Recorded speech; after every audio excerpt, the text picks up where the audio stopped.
चूक गए तो उसके बाद पता नहीं कितने सालों में ये स्कीम खुलेगी, कितने सालों में आपको फिर से खाद्य सुरक्षा योजना में जुड़ने का या फिर आपके परिवार को खाद्य सुरक्षा योजना में जोड़ने का मौका मिलेगा। तो चलिए जानते हैं। अब स्क्रीन पे आप देख सकते हैं ये जो आदेश है खाद्य एवं नागरिक आपूर्ति विभाग की ओर से समस्त जिला कलेक्टर को यहाँ पर भेजा गया है। विषय जो यहाँ पर लिखा गया है वो है राष्ट्रीय खाद्य सुरक्षा अधिनियम के तहत प्राप्त आवेदनों के निस्तारण बाबत, यानी जितने भी खाद्य सुरक्षा योजना के आवेदन पत्र फॉर्म प्राप्त हो रखे हैं उनकी जांच यहाँ पर अभी होने वाली है। तो उस संबंध में यह आदेश निकाल गया है। अब इसके मुख्य पॉइंट मैं आपको बता देता हूं जितना मुझे समझ में आ रहा है, बाकी इसका लिंक डिस्क्रिप्शन पार्ट में दे दूंगा, वहां से कंप्लीट डिटेल में पढ़ लीजिए। अब यहां पर इसमें यह लिखा गया है कि जो जांच होने वाली है वो 2 चरणों में होगी। पहले चरण में कुछ स्पेशल कैटेगरी यहां पर बनाई गई है। इसी के साथ एक दूसरा काम भी खाद्य सुरक्षा योजना वाला साथ ही चल रहा है, यानी जो लोग ऑलरेडी खाद्य सुरक्षा योजना में शामिल है और उन परिवारों में जो नई बहुएं आई है, नई विवाहित महिलाएं आई है, उनका नाम ऑलरेडी जुड़ा है। 0 से 18 वर्ष के बच्चों का नाम जुड़ना भी यहाँ पर शुरू होने वाला है। इसको लेकर भी हमने सुबह सूचना देखी थी। अब यहाँ पर ये जो पेंडिंग फॉर्म है उससे संबंधित है, तो इसका जो निस्तारण है, जो फॉर्मों का जो निस्तारण है वो 2 चरणों में होगा। पहले चरण में यहाँ पर शहरी और ग्रामीण क्षेत्र के लिए अलग अलग बताया गया है कि किन को यहाँ पर FIFO यानी फर्स्ट इन फर्स्ट आउट की कैटेगरी में यहाँ पर रखा जाएगा और यहाँ पर किन लोगों को पहले खाद्य सुरक्षा योजना में जोड़ा जाएगा।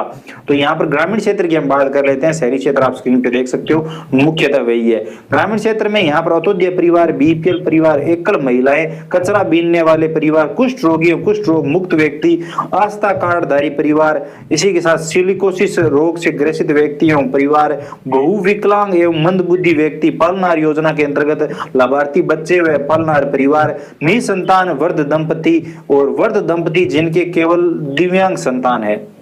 तो ऐसे परिवारों को पहले चरण में यहाँ पर खाद्य सुरक्षा योजना में शामिल किया जा सकेगा। ऐसे जो भी परिवार है जिन्होंने फॉर्म भर रखा है उनका फॉर्म सबसे पहले अप्रूव किया जाएगा। अब आगे ये बताया गया है कि प्रथम चरण में लंबित आवेदन शून्य होने पर द्वितीय चरण प्रारंभ किया जाएगा।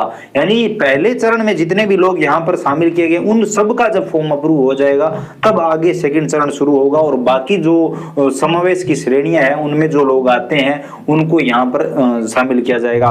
लेकिन इसमें यहाँ पर कुछ मुख्य पॉइंट लिखे गए हैं। समावेश की श्रेणी जो आपने सिलेक्ट कर रखी है, चाहे आपने मनरेगा वाला ऑप्शन सिलेक्ट कर रखा हो कि आपने 100 दिन कंप्लीट किए हैं, या फिर आपने भूमिहीन किसान वाली या फिर लघु या सीमांत किसान वाली जो भी समावेश की श्रेणी सेलेक्ट कर रखी है उससे संबंधित आपको डॉक्यूमेंट कंपलसरी है। उससे संबंधित अगर सही प्रूफ आपका नहीं दिया हुआ होगा तो आपका फॉर्म सेंड बैक किया जाएगा और सेंड बैक का टाइम जो है वो यहाँ पर 30 दिनों का आपको मिलेगा। 30 दिनों के अंदर अंदर ई मित्र धारक को वो फॉर्म रीसबमिट करना होगा। अगर ई मित्र धारक ऐसा नहीं करते हैं तो वो फॉर्म रिजेक्ट किया जा सकता है। इसी के साथ यहाँ पर एक और 12 नंबर पॉइंट में आप देखिए, इसमें लिखा गया है कि जो जब जांच होगी तो अगर एक ही मित्र द्वारा ज्यादा फॉर्म भरे गए हैं तो उस ई मित्र धारक से आए हुए फॉर्मों की जांच बहुत ही ध्यान से की जाएगी। या फिर एक क्षेत्र विशेष से अगर ब्लॉक में फॉर्म आए हैं, ज्यादा फॉर्म आए हैं तो उन फॉर्मों की जो जांच है वो ध्यान से की जाएगी, क्योंकि हो सकता है उस ई मित्र धारक ने कुछ जुगाड़ बिठाया हो और किसी तरह से वो नामेड करवा रहा हो। तो यहाँ पर इस पॉइंट को भी यहाँ पर 12 नंबर पॉइंट में शामिल किया गया है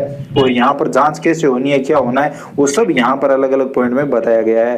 तो अब बहुत ही जल्द ये काम शुरू होने वाला है। जितने भी फॉर्म पेंडिंग है उन सब का नंबर आएगा और सभी लोग खाद्य सुरक्षा योजना में शामिल हो सकेंगे जो खाद्य सुरक्षा योजना में शामिल होने योग्य है, जो समावेश की श्रेणियों में आते हैं। खाद्य सुरक्षा का जो फॉर्म है उस पर समावेश की श्रेणियां लिखी होती है कि कौन कौन सी कैटेगरी से आप फॉर्म भर सकते हैं और उन्हीं कैटेगरियों से कहीं ना कहीं आपने फॉर्म भरा है।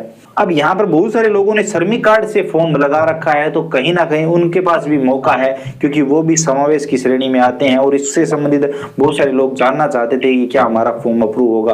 तो जी हाँ, बिल्कुल अप्रूव होगा, लेकिन पहले इनको नंबर मिलेगा जो अभी हमने देखा और बाद में हमारा नंबर आएगा। इसी के साथ जो वर्जन है या फिर वर्जन पेंशन जो ले रहे हैं या फिर विकलांग जो कैटेगरी के लोग हैं या फिर जो एकल नारी महिलाएं हैं, इस प्रकार के लोगों को यहाँ पर वरीयता दी जाएगी और उसके बाद हमारा नंबर आएगा।